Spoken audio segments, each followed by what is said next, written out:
tayo sa may ano. Anong bayan ito? Timonan. Timonan. Dito na kami sa gilid ng dagat.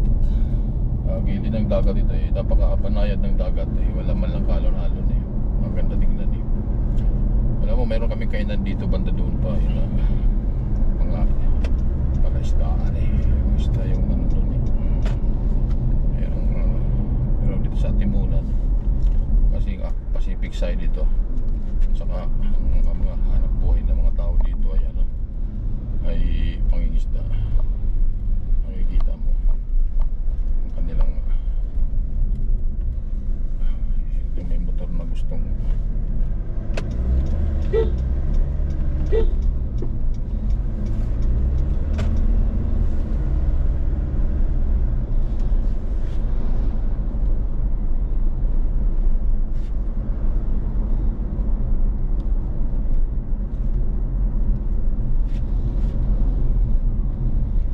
Pa yata yun.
3 PM.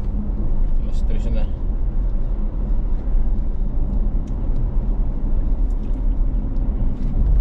78, parang ano pa lang yun ah. Surubio. Kung pumunta sa north. Hindi nga, ano pa lang yan eh. Ordaneta. Grabe. Lapit pa lang yan. Yun ang kainan natin ito. Yan. Yan. Lagi dyan tayo kumakain. Sarap Dyan. ng mga isda dyan. Sarap mga fresh. Fresh sa mga isda dyan. Yan eh.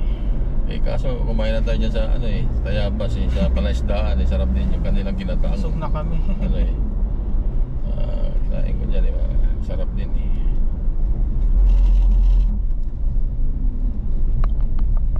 Release yan. Stop, look and listen. Stop. Listen.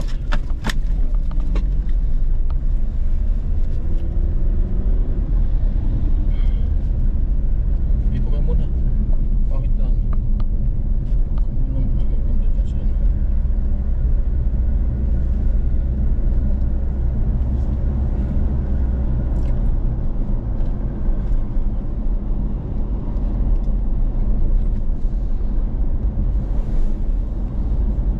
Kaya pick up eh. Sa Pangkuyan, probinsya, mga ganyan pick up.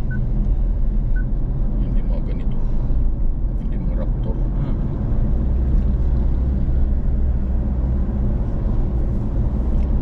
Tulad ng ano natin sana yung ating ano. Bara.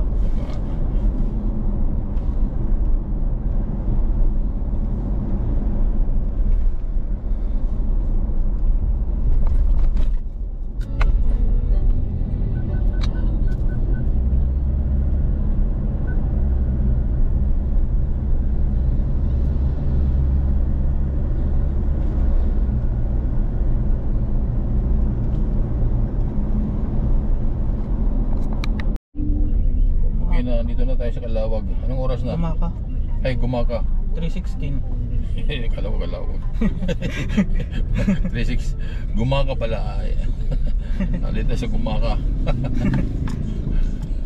Sa oras na alas 3:16. Ito yung famous left turn coming from Manila Vlogger dito. to Bicol.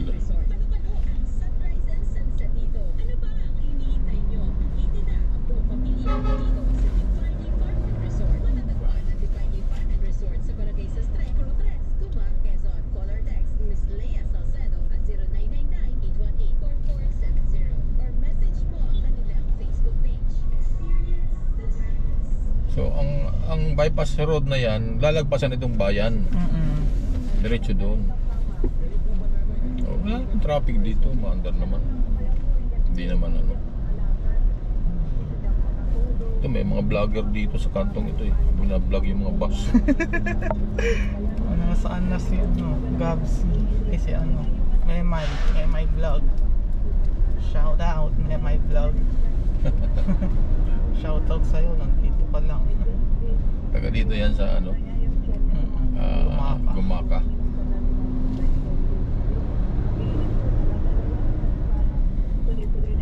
Yung daan Maharlika.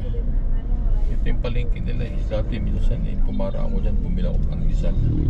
Pero ayun, renovate na nila ang kanilang palengke oh.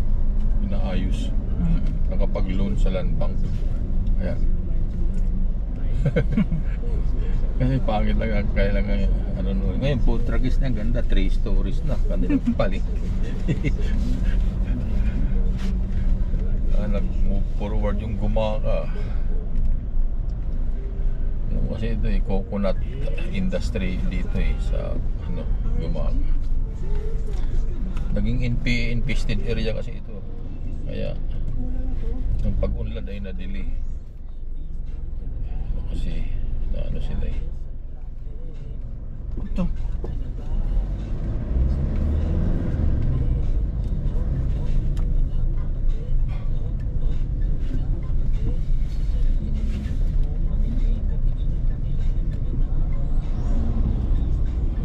Kumara ka na.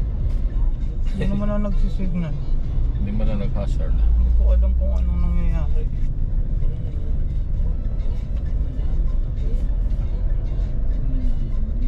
So, paglagpas niya sa release na yan, wala nang traffic.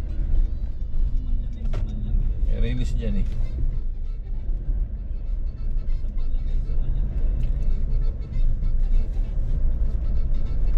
So, to the left kasi dagat yan dyan eh.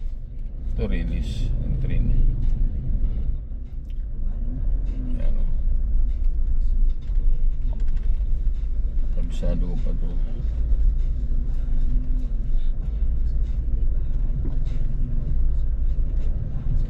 Ayan.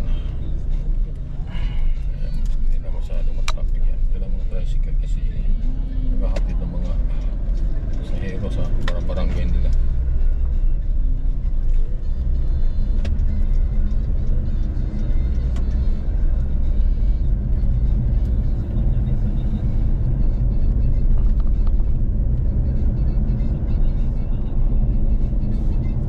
Noon, puro kabundukan. Samantalang ito, wala. Lapit lang yan eh.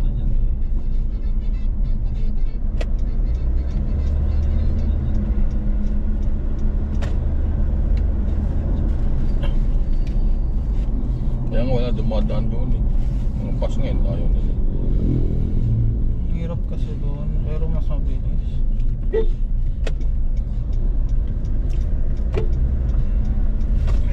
Pagkatapos yung konsumo mo ng gasolina dahil puro uphill, bundok eh. Kabundukan, ang laki. Lagi ka naka-terceras.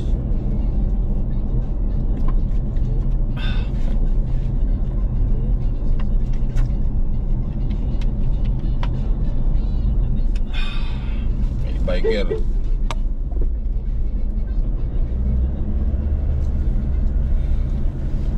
Guliin mong mag-tom ng tubig. Pangitaan mo yan. Ayan. Release ng train to eh. Mabuhayin itong train industry nila. Papuntang Bicol.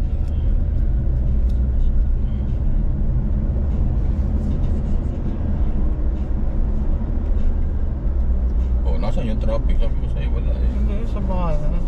Wala yun eh. Yung mga truck lang yun na ano. Oh.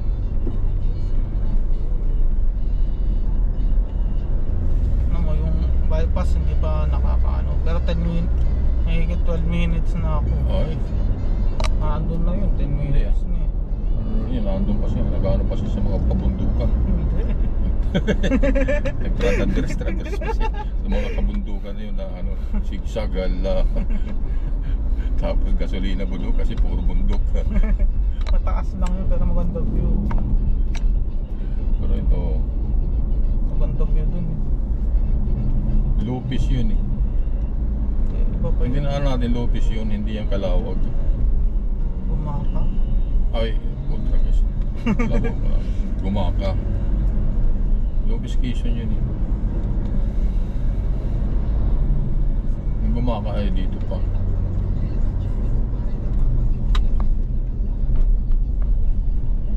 Yung dating sinisimbahan natin yan, galing tayo pa ng Kigal, lagi nagsisimba doon. May simbahan doon eh. Pag linggo, uuwi tayo.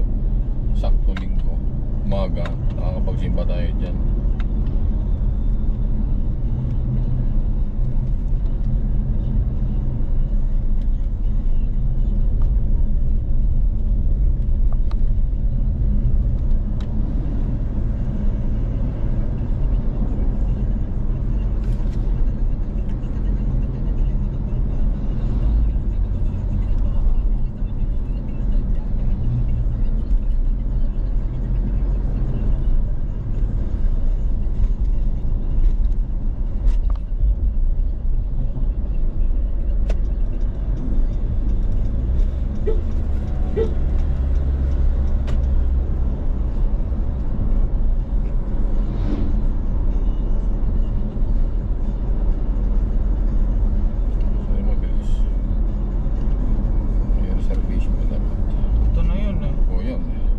Nasaan siya? 14 minutes. Ayun. Ayun. Siya nandun pa. Nag-ano pa Eh, tayo siya. 10 minutes na. Ano? Andun pa siya. Eh, 14 minutes. hindi. Late tayo ng 4 minutes. Nandun pa siya. Hindi late siya. Nandun ka nag-anong kabundukan.